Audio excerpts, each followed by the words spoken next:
स्वामी जी, आप कहते हैं कि सब कुछ मंगल के लिए ही है, परंतु देखने में आता है कि संसार सब ओर से अमंगल और दुख कष्ट से घिरा है। तो फिर आपके मत के साथ इस प्रत्यक्ष दिखने वाले व्यापार का सामंजस्य किस प्रकार हो सकता है? आप यदि पहले अमंगल के अस्तित्व को प्रमाणित कर सकें, तभी मैं इस प्रश्न का उत्तर दे सकूंगा। परंतु वैदांतिक धर्म तो अमंगल का अस्तित्व ही स्वीकार नहीं करता। सुख से रहित अनंत दुख कहीं हो तो उसे अवश्य प्रकृत अमंगल कहा जा सकता है। पर यदि सामयिक दुख कष्ट हृदय की कोमलता और महत्ता में वृद्धि कर मनुष्य को अनंत सुख की ओर अग्रसर कर दें, तो फिर उसे अमंगल नहीं कहा जा सकता, बल्कि उसे तो परम मंगल कहा जा सकता है। जब तक हम ये अनुसंधान नहीं कर लेते कि किसी वस्तु का अनंत के राज्य में क्या परिणाम होता है, तब तक हम उसे बुरा नहीं कह सकते।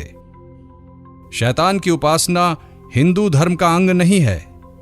मानव जाति क्रमोन्नति के मार्ग पर चल रही है, परंतु सब लोग एक ही प्रकार की स्थिति में नहीं पहुंच सके हैं। इसीलिए पार्थिव जीवन में कोई कोई लोग अन्यान्य व्यक्तियों की अपेक्षा अधिक महान और पवित्र देखे जाते हैं।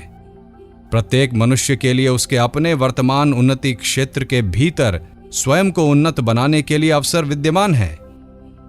हम अपना नाश नहीं कर सकते।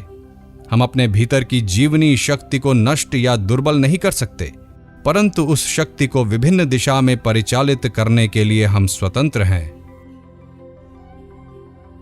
पार्थिव जड़ वस्तु की सत्यता क्या हमारे मन की केवल कल्पना नहीं है? मेरे मत में बाह्य जगत की अवश्य एक सत्ता है। हमारे मन के विचार के बाहर भी उसका एक अस्तित्व है। चैतन्य के क्रम विकास रूप महान विधान का अनुवर्ती होकर यह समग्र विश्व उन्नति के पथ पर अग्रसर हो रहा है।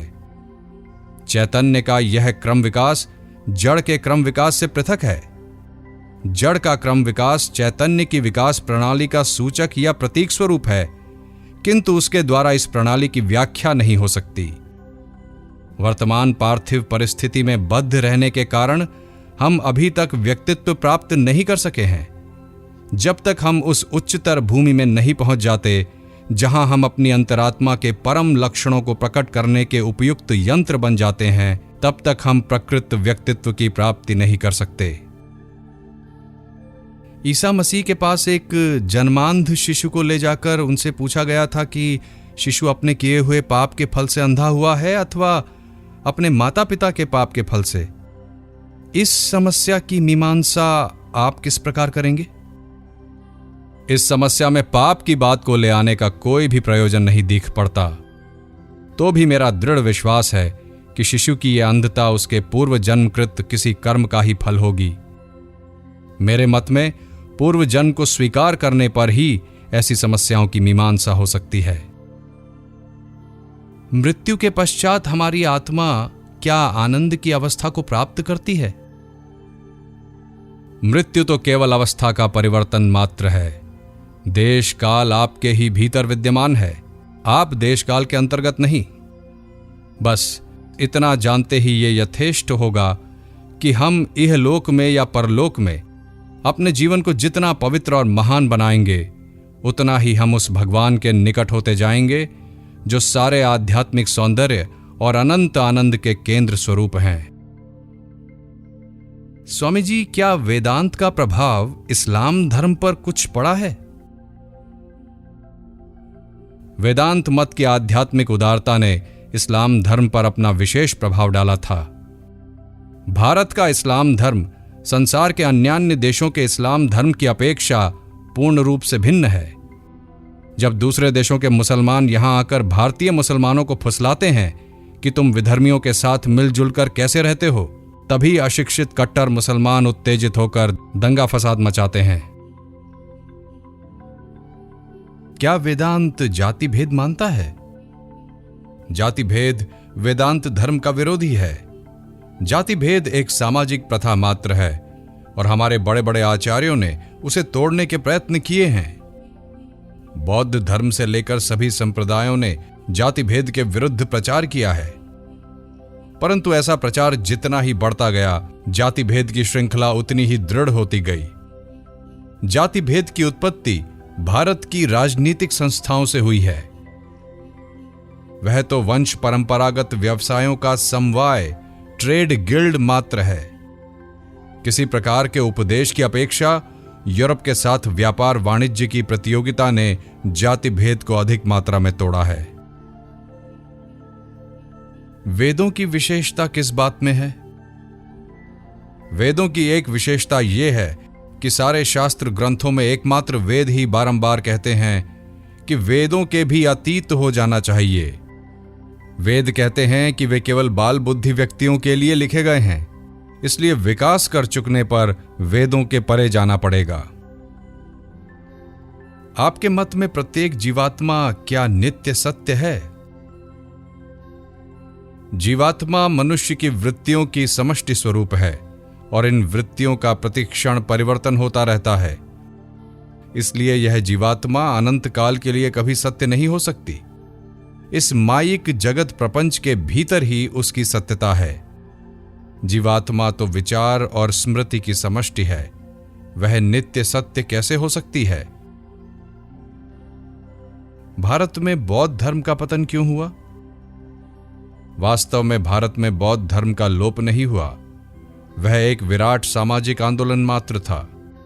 बुद्ध के पहले यज्ञ के नाम से तथा अन्य विभिन्न कारणों से बहुत प्राणी हिंसा होती थी और लोग बहुत सा मद्यपान एवं आमिष आहार करते थे। बुद्ध के उपदेश के फल से मद्यपान और जीव हत्या का भारत से प्रायः लोप सा हो गया।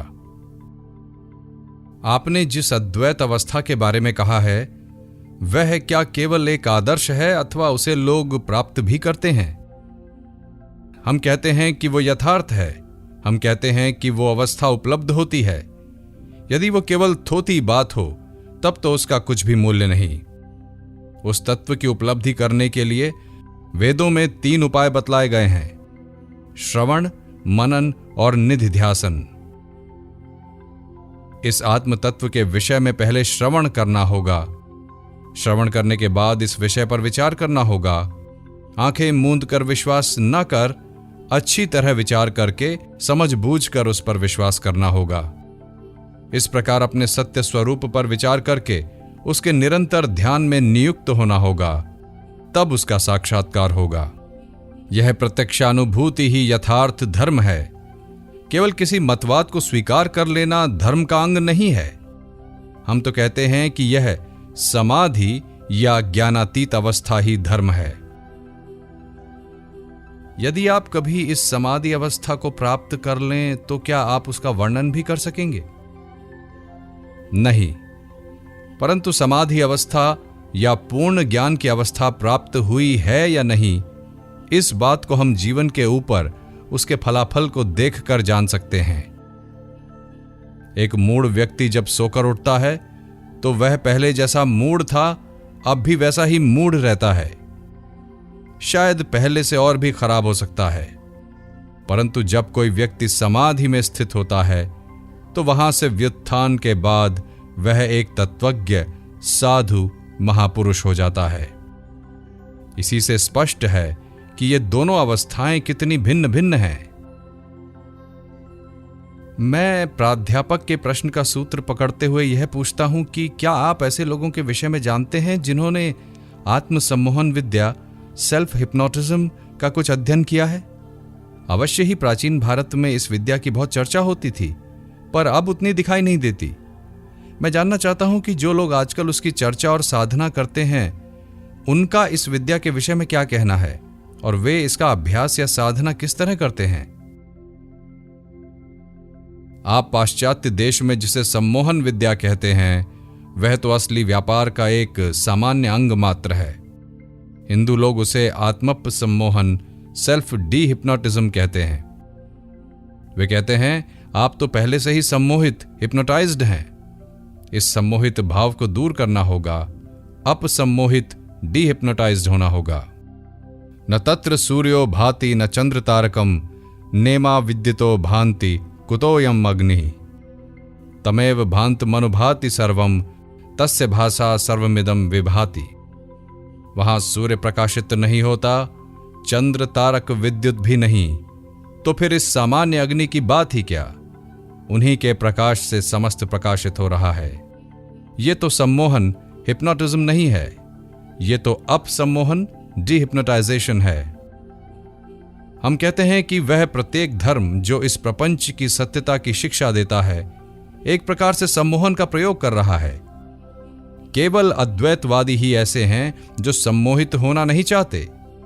एकमात्र अद्वैतवादी ही समझते हैं कि सभी प्रकार के द्वैतवाद से सम्मोहन या मोह उत्पन्न होता है।